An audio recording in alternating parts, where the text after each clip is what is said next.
kada sam stvorio ovo mesto. Inspirisalo mi je jedna stvar.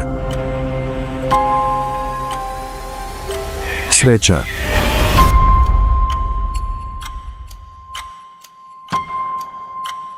Ovo nije trebalo da se desi. Ništa od ovoga.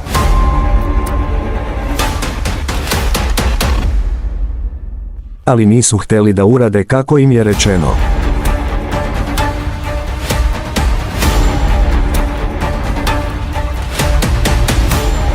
To je trebalo da bude magično mesto.